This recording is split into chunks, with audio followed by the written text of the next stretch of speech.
It's your boy Rodney Perry. I'm bringing you an evolutionary experience. Hey, it's Game Changer. Hi everybody, this is India with Designer Accessory Adoption. Thanks for watching this video. Welcome back to my channel. You are hearing me laugh at myself because I was looking at myself on camera. So this is a scarf draped over a shirt, and I kind of feel like I look like Little Red Robin with a Little Red Riding Hood. That's what her name is.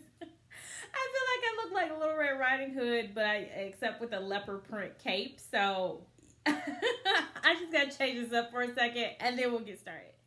All right, so welcome back. I had to switch it up and just drape it over my shoulders. I was trying to, actually, you can probably see my sports bra there. I was trying to hide it and just kind of zhuzh it up a little bit here. So I just thought I looked like Little Red Riding Hood. But anyway, we will go ahead and get started with today's topic.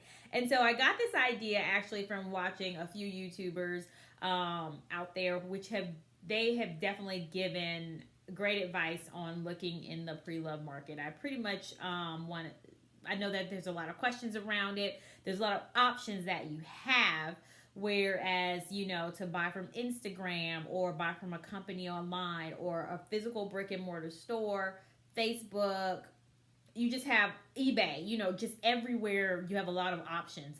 There are a lot of fakes out there. There are a lot of people that are saying that their item is real when they know it's not. They also have a lot of people who are not educated in knowing what is a real item and what is not.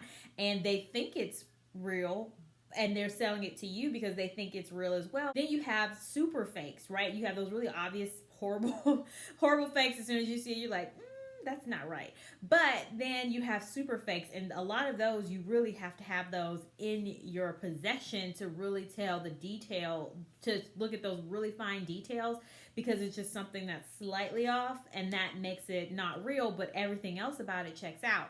So I know there's a lot of questions, and like I said, a lot of YouTubers have given a lot of great feedback. One thing that I wanted to kind of touch on just a little bit more in this short video is the part about doing your research. That even means, like, even if I read a blog, a post about, you know, searching the secondhand market for luxury items, people will say, do your research. But if you're brand new to it, you're not experienced, you don't know what that means. And for me, I know exactly what that means because I have been buying and selling my own items on the pre-loved market for a while.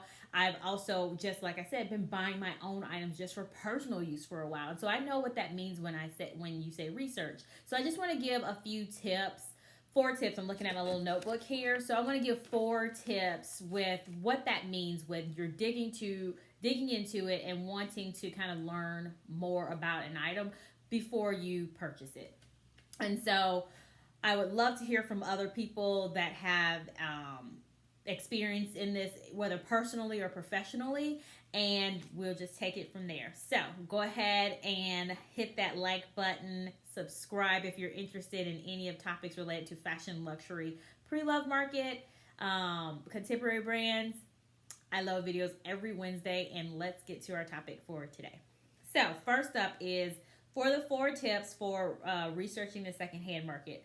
First is talk to someone you know. So someone that could be a cousin, a friend of a friend, just somebody where you are definitely fairly confident or absolutely know for sure that that person owns an item, owns the exact item you're looking for, or own an item from the same fashion house. And the reason why I say that is because, now this is not a hard fast rule, but will at least give you an idea of certain things. So there are designers, and they will change up the way that they label things, the hardware coloring that they use, that kind of thing. But for periods of time, hardware usually stays the same. Things like their logo, the font that they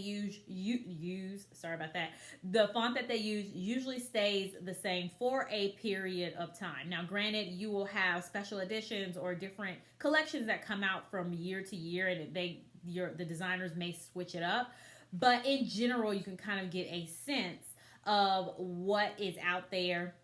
It's perfect if you can get something like around the same item, or even if you can get something within like the last 3 to 5 years of whatever year the item that you're looking for was made. That way you can kind of get a little bit better of an idea. Usually from one year to the next it doesn't change, but you don't know where that cutoff line is, so that's why I said that.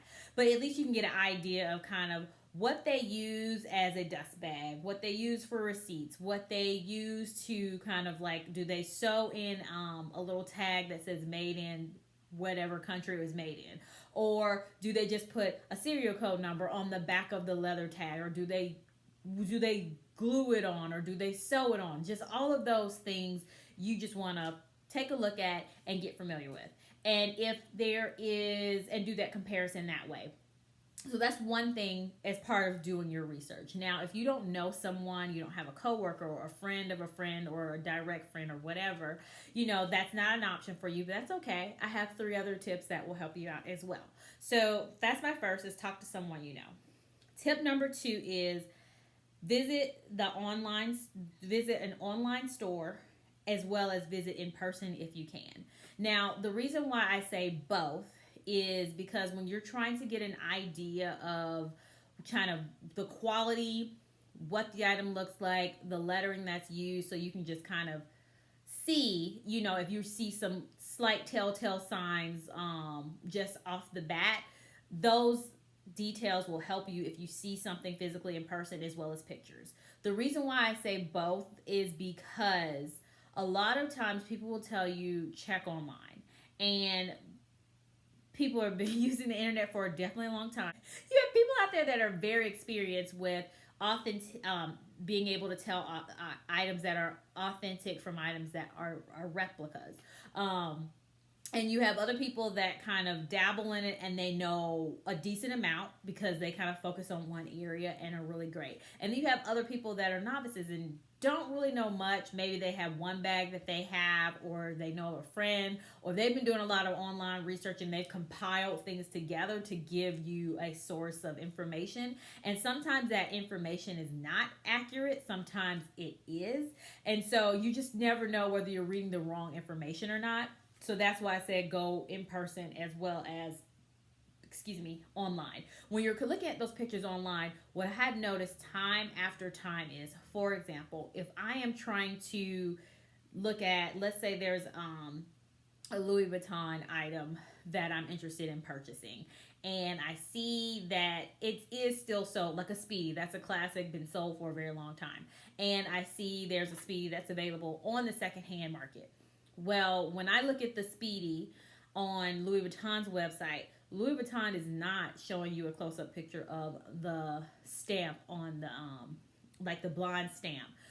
I don't want to say blonde stamp. I'm thinking about Hermes, sorry. But Louis Vuitton is not showing you an up-and-close picture of the stamping on the Vachetta. Or the Vachette, I believe actually is the correct way you pronounce it. They're not showing you up and close details of that. They're not showing you up and close details of the hardware, the underside of the zipper of whatever they're using. Like, for example, Marc Jacobs for a long period of time would use Riri or Lampo made by those two companies zippers, and so that was one of those pieces that people would use back in the day, like with the Stam bags that were popular in the early 2000s, multi-pocket hobos. I digress, to kind of use as a point of authentication. And so you're not going to see that on their website. You will see that on Preloved websites because they're showing you evidence that it is authentic. But you're not going to see that from from the actual company, or even from the department stores. You're not going to see a close-up picture of a Christian Dior handbag where you can see made in wording. You're not going to see that up and close on a brand new item from the stock photos that department stores receive, or even that are being used by the actual designer. So you have to go in person and see those. Now, I understand some people don't live close enough to a big department store where they may sell those items, or either a boutique where they have those as well. So totally understand that, but you know, if you can possibly get into one a store physically, definitely I suggest that you go. It only helps with your breadth of knowledge and you get more familiar with what you are looking at. So that is a tip also. So tip number 3, sorry. Tip number 3 is going to be check out blogs. Take some of them with a grain of salt. That is part of your online research. Like I said, there are a lot of blogs out there, but if you're looking at sites, like some sites, you know, you can post a picture of something and ask people to authenticate it for you for free. And so some of those places like Purse Blog, just going on there, checking out kind of what people are talking about, looking at some of the posts that people have provided. Also from there, you have just kind of well-known bloggers that you can be fairly confident that they're purchasing real items from. I won't say that's 100% true all the time, but definitely you can check out some blogs just to give you an idea. Even if some of their information is incorrect, some of it is right, and it just helps you catalog and understand kind of what you're dealing with, the world that you're in. So at least keeps your eye out for that for the helpful things that you need to take a look at. So definitely check out some blogs. So some of those could be, I know that like your really big retailers online consignment stores do have really do have articles on authenticity. Check out those. Check out those blogs where they'll talk about the history of the designer. Those are usually helpful, but that's another place. And you're just pretty much what I'm saying here is you're not going to take one tip and say this is the only thing that I'm doing. You want to take all of these as you can, right? Whatever's available to you. Take all of these and compile them together. And this is what they mean when people are saying do your research, right? So that means that you're looking at those online communities, those Facebook groups, those, and when I say Facebook groups, definitely make sure you're paying attention to the ones that are really selling groups that are authentic items, you know, like have those requirements in there that say, you know, like this item has to be XYZ, you have to post X amount of photos, you have to show, you know, these 5 pieces about the handbag or the wallet or whatever the item is before we'll approve it. You want to pay attention to those.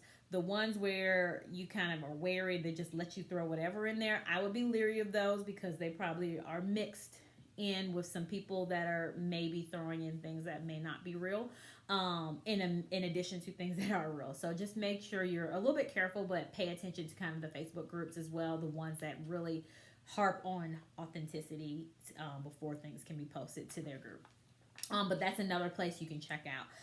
And like I mentioned, Purse Blog is another great place where you can find out some information. It's a great community of purse lovers, handbag lovers that, you know, can help you understand pretty much what you're trying to dive into to kind of help avoid the situation where you end up with a fake item.